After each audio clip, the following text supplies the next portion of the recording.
할렐루야. 여러분들에게 주님의 큰 은혜 역사가 있게 되기를 축원합니다. 우리 마태복음을 통해서 마태가 소개하는 예수님 이야기를 계속 나누고 있습니다. 특히 마태는 우리 주님 예수님은 우리의 죄 문제를 해결하시는 속죄의 제물이 되시기 위하여 오셨음을 우리한테 가르쳐 주었습니다. 또 그 주님은 우리의 죄를 용서만 하실 뿐만 아니라 우리와 함께 동행하시면서 우리의 삶을 보호하고 이끌어 주시는 주님, 임마누엘의 하나님이신 것을 가르쳐 주었습니다. 또 마태는 우리 인생을 넘어지하고 무너뜨리는 악한 죄, 고통의 질병, 빈곤의 가난을 청산하고 우리의 삶을 부욕케 하고 풍성케 하고 윤택케 하시는 축복의 하나님에 대하여 소개했습니다. 오늘은 그 주님께서 죄 문제 해결받고 우리와 함께 하시며 우리를 부유하고 풍성하고 윤택한 삶을 살게 하시는 이 축복의 주님께서 이런 놀라운 그런 구원의 자녀 삼으시고 우리에게 당부하시는 말씀이 오늘 봉독한 말씀 마태복음 28장 19절 20절 말씀이 되겠습니다. 우리는 이 말씀을 염두에 두면서 우리가 어떻게 주님께서 베풀어 주신 은혜와 은총 축복들에 대하여 감사하며 보답하며 살아야 하는가를 배울 수 있겠습니다. 첫째로 예수님께서는 죄 사함을 받고 주님과 동행하며 삶의 문제를 해결받고 복된 삶을 사는 모든 그리스도인들에게 주시는 당부의 말씀이 있습니다. 그것은 너희는 가서 그랬습니다. 모든 민족을 찾아가서 그랬습니다. 여기에 나오는 주님의 당부의 말씀, 찾아가라는 것은 오늘 우리가 쉽게 생각하면 불신앙의 사람들을 찾아가서 이렇게 새겨들으면 되겠습니다. 그들에게 복음 이야기를 알리고 전해주어서 그들이 주님께 나와 복음의 이 기쁜 소식을 함께 누리며 영생 천국에 이르도록 우리에게 당부하시는 것입니다. 우리가 마태복음이 첫 번째 등장하는 복음이지만 복음서는 4권으로 되어져 있는데 마태복음, 마가복음, 누가복음, 요한복음 해서 4복음이라 합니다. 이 4권의 복음서 가운데 가장 먼저 쓰여진 복음서가 마가복음입니다. 마가는 바나바의 생질이기도 하고 베드로 목사님을 모시고 섬겼던 분이십니다. 마가는 베드로 목사님을 통하여 그리고 자기가 만난 예수님에 관하여 간추려 요약하여 기록한 말씀이 마가복음입니다. 당시의 사람들이 기억을 가지고 예수님에 관하여 이런저런 말들을 많이 했는데 사람의 말이 한 사람 한 사람 자꾸 전해지면서 점점 예수님에 대한 정확한 이야기가 헛떨어지는 모습을 보고 우리가 믿어야 될 예수님, 그분이 어떤 분인가를 명확하게 정리하여 알려주기 위해서 간추려 집필한 복음서가 마가복음입니다. 그래서 마가복음이 가장 먼저 쓰여진 첫 번째 복음이고 이 마가복음을 중심으로 마태가 유대인들이 예수님을 쉽게 영접하고 믿도록 하기 위하여 마태복음을 씁니다. 의사 누가는 이방인들이 특히 헬라 문화에 젖은 이성주의자들에게 어떻게 예수님을 소개함으로 그리스도 메시아로 영접할 것인지를 염두에 두고 그들이 쉽게 이해하고 받아들일 수 있도록 누가복음을 집필한 것입니다. 요한 사도는 예수님의 신령한 면을, 영적인 면을 덧붙여서 그래서 요한복음을 기록한 것입니다. 요한복음의 특징 가운데 하나는 예수님께서 어떤 일을 행하실 때마다 이를테면은 물이 변하여 포도주가 되는 첫 번째 기적이 일어났을 때에도, 그래서 제자들이 예수님을 더 믿게 되었다 했습니다. 죽은 나사로가 죽었다가 살아났습니다. 그래서 사람들이 더 믿게 되었다. 심지어는 내가 지금 이 요한복음을 쓰는 목적도 그 아들 예수님을 영접함으로 영생에 이르도록 하기 위하여, 믿어 구원을 받도록 하기 위한 목적으로 이 요한복음을 썼다고도 했습니다. 하지만 마태복음, 마가복음, 누가복음 이 세 권의 복음서, 공간복음서라 합니다. 이 공간복음서는 예수님의 놀라운 표적, 이적, 기적의 역사가 일어난 뒤에 이런 놀라운 표적, 이적, 기적을 목격했거나 경험했던 당사자들이 입을 다물지 않고 온 동네방네 뛰어다니면서, 사람들을 찾아다니면서 예수님이 이런 표적을, 이런 기적을, 이런 능력을 행했다고 알리고 전하고 알지 못하는 사람들에게 전달을 하는 것입니다. 그래서 마태복음, 마가복음, 누가복음에서는 예수님의 표적, 이적, 능력의 역사가 일어날 때마다 소문이 났더라, 소문을 냈더라, 소문이 퍼졌더라, 이렇게 되어져 있습니다. 이게 뭡니까? 예수님을 만나 표적, 이적, 기적을 경험했거나 보았던 이들이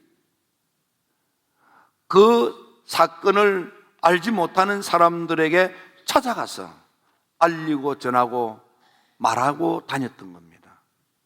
여러분들은 지난 1년 동안 어떤 말을 입에 담고 여러분 만나는 사람들에게 어떤 말을 하고 살았습니까? 이제 성탄의 주님을 영접해야 될 터인데, 그 주님 앞에 섰을 때 주님께서 우리 입을 보시고 주님께서 우리 입에게 뭐라고 말씀하실까요? 아무개야 너의 입은 복음을 전한 귀한 입술이었다고 할까요?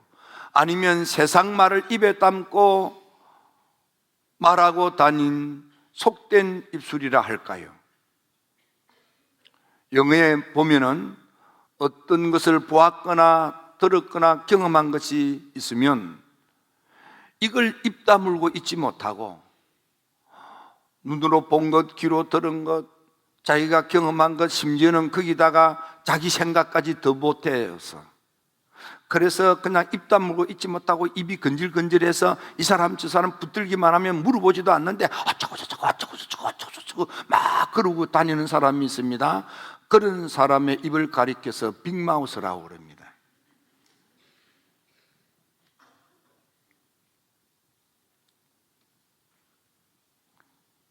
여러분, 주님은 믿음의 성도들이 복음의 빅마우스가 되기를 원하시는 거예요. 세속의 이야기를 입에 담고 떠들고 다니는 입이 아니라 하나님의 복음의 말씀을 입에 담고 알리고 전함으로 그들이 믿고 주님께 나오도록 복음 전달자가 되기를 원하시는 거예요. 마태복음, 마가복음, 누가복음에서는 예수님의 표적이적 기적 능력의 역사를 눈으로 보고 몸으로 경험했던 이들이 동네방네 뛰어다니면서 찾아다니면서 예수님이 이런 표적이적 기적 능력을 행했다고 얼마나 떠들고 다녔느냐 하면은 그들이 예수님에게 나올 때까지 떠들고 다닌 거예요. 이게 복음의 빅마우스입니다.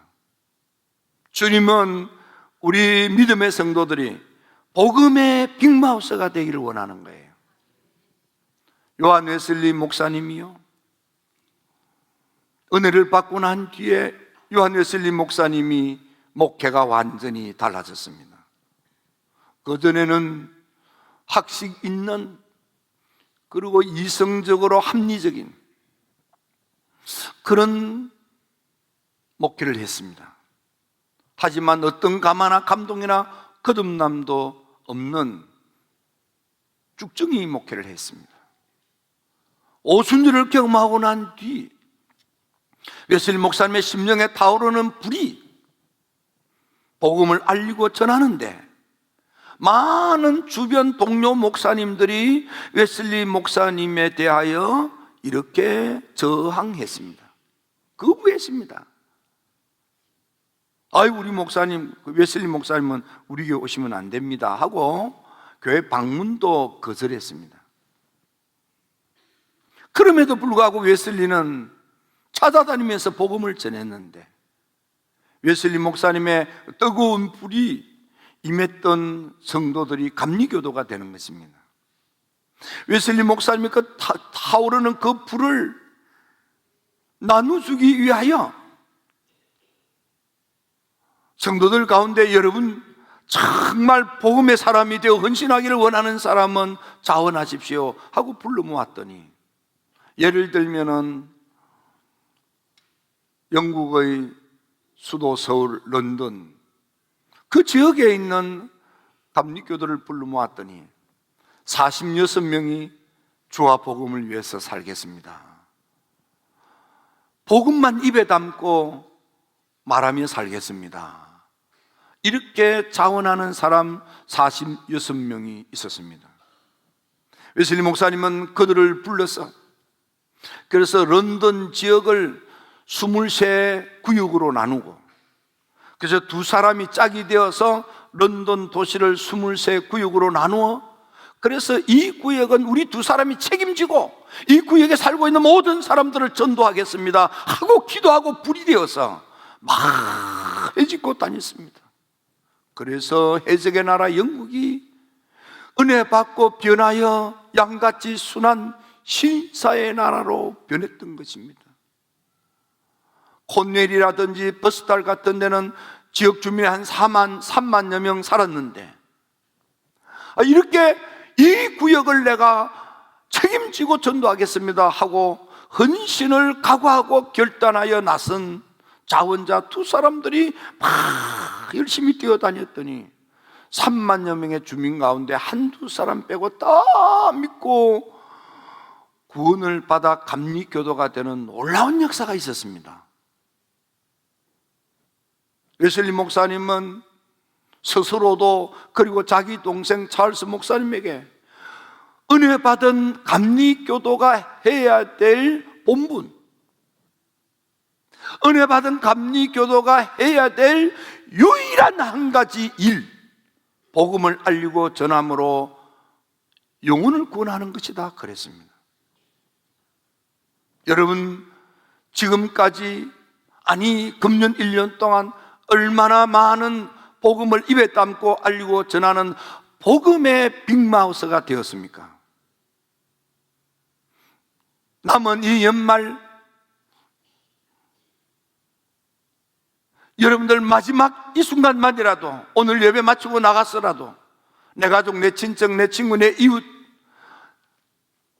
내가 말을 하면 내 말을 들어줄 불신 영혼들에게 복음의 이야기를 알려주고 전해주고 예수님의 표적이적 기적 능력의 역사를 소문내므로 그들이 듣고 주님께로 나오는 열매가 있는 여러분들이 다 되기를 주의 이름으로 축원합니다.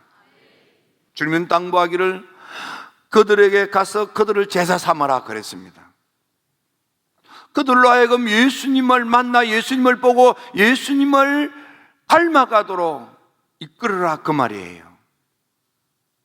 여러분, 위대한 사도 바울이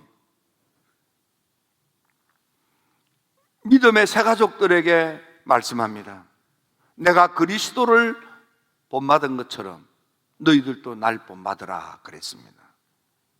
사도 바울은 스스로 자기를 생각할 때 난 죄인 중에 괴수야, 바로 죄인된 괴수인 자기를 닮아라는 게 아니에요. 내가 죄인 중에 괴수지만은 그러나 그 죄에 늪에 빠져 허우적거려 죽어 지옥 갈 수밖에 없는 나이지만 복음의 소식을 듣고 주님께 나아가 주님을 따르는 바로 이 믿음의 본을 본받으라, 그 말이에요. 내가 훌륭해서 내 모습을 본받으라는 게 아니고, 난 부족하지만 내가 아니고 내가 주님을 믿고 따르는, 주님을 닮아가려고 애쓰는, 주님의 종이 되어서 주와 복음을 위해서 헌신하는 그 자세, 그 열정을 본받으라 이 말이에요. 여러분, 그러므로 먼저 믿는 우리들, 특히 은혜 받은 감리교도들은 믿지 않는 사람들의 눈에 예수님을 제대로 믿고 신앙생활 똑바르게 하는, 삶을 성실하게 사는 모습에 본을 보여줘야 합니다. 그래서 그들이 예수 제대로 믿고 신앙생활 똑바르게 하며 삶을 성실하게 사는 우리의 안내를 통하여, 우리의 인도를 받아서 그들이 주님께 나와 주님을 보고 주님을 닮아가도록 섬겨야만 하는 것입니다. 골로새 교회는 참 우리가 본받아야 될 교회입니다.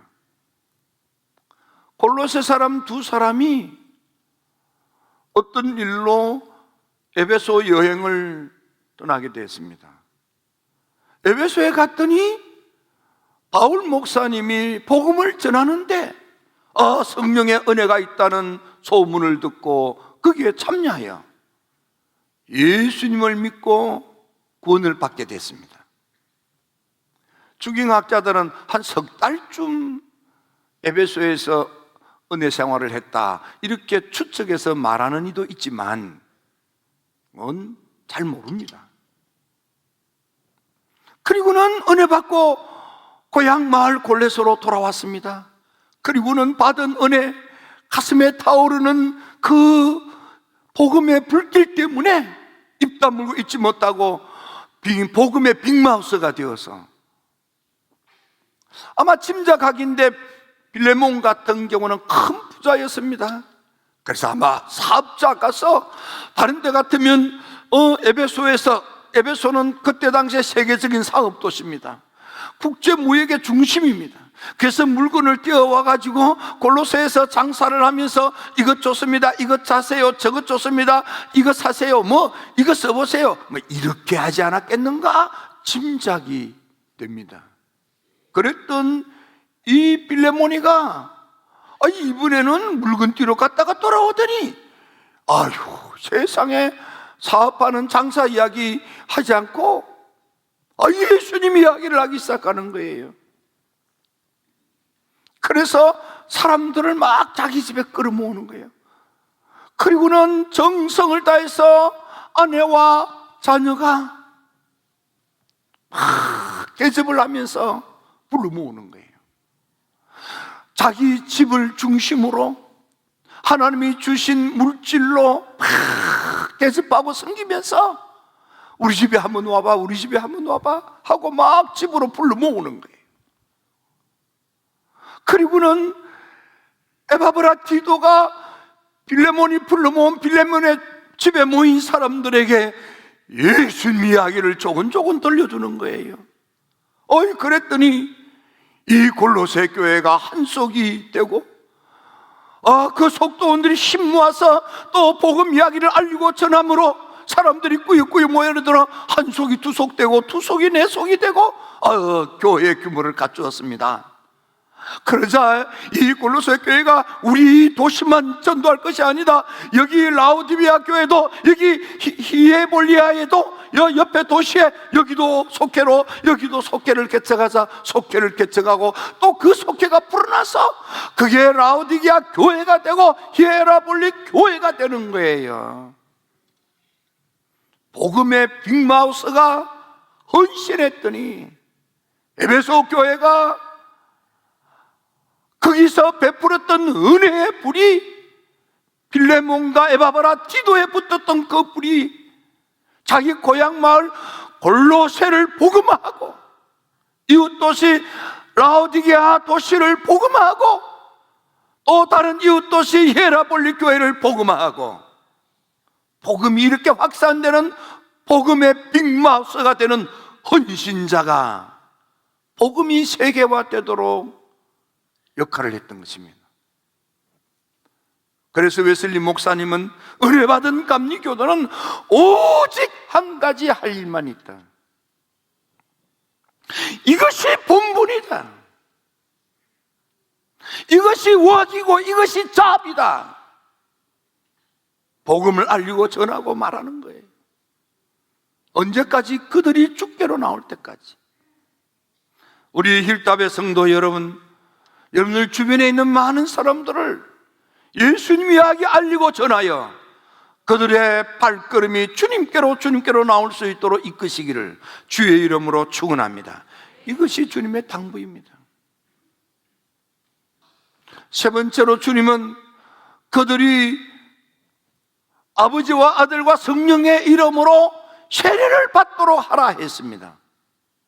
드디어 믿음을 갖고 교회의 뿌리를 내리고 정착하여 기둥 같은 일꾼이 되게 하라, 그 말이에요. 여러분, 우리 교회에 집사님이라는 이름, 권사님이라는 이름, 장로님이라는 이름, 그 이름이 가지고 있는 의미는 당신은 주와 복음을 위하여 일꾼으로 헌신하십시오라는 하나님의 부르심이에요. 다른 평신도들보다 이제는 믿음이 있으니 이제는 교회의 기둥이 되어서 헌신하라는 거예요. 무엇을 위하여? 영혼 구원을 위하여. 특히 집사님은 몸으로 봉사하고 땀 흘려 수고하면서 다른 사람들이 와서 믿음 생활 잘 하도록 받들어 섬기는 일꾼이 되라는 것입니다. 집사님은 땀 흘려 수고에 헌신을 할 뿐만 아니라 기도로 섬기고 복음 전파 영혼 구원을 돌보는데 더 열심 내는 일꾼이 되십시오. 그 일에 헌신하십시오 라는 부르심이 권사인 것입니다. 장로라는 이름은 땀 흘려 수고하는 집사님의 그 수고와 권사님이 기도하고 복음을 전하여 영혼의 열매를 맺는 그 헌신을 할 뿐만 아니라 재정적으로도 물질적으로도 섬기라는 것이 장로라는 헌신의 책임인 것입니다. 교인들을 대표하거나 계급이 아니에요. 주와 복음, 이 모든 것들의 헌신의 목적은 믿지 않는 사람이 믿어 구원을 받도록 섬기기 위하여 교회의 기둥 같은 헌신자가 되라는 부르심이라 이 말이에요. 성육신의 목적도 십자가의 피방박이 되도록 고난을 당하신 예수님의 고난도, 성령의 충만한 은혜도, 교회 존재의 목적도 복음이 알려져서 믿지 않는 사람이 믿어 구원을 얻도록 하기 위한 목적을 위하여 존재하는 것입니다. 지난 1년 동안 여러분 얼마나 많은 복음을 알리고 전하여 다른 사람들이 믿어 구원을 받는데 기여하고 헌신하고 받들어 섬겼습니까?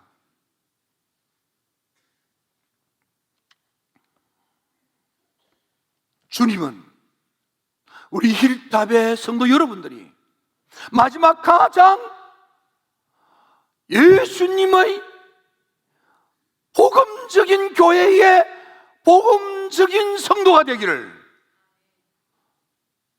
제자들이 오순절을 경험하고 사도행전의 부흥을 일으켰던 처음 교회 성도들처럼 웨슬리가 썩고 부패한 해적의 나라 영국을 양 같은 신사의 나라로 복음화시켰던 놀라운 그 시대의 감리교도가 되기를 원하시는 것입니다.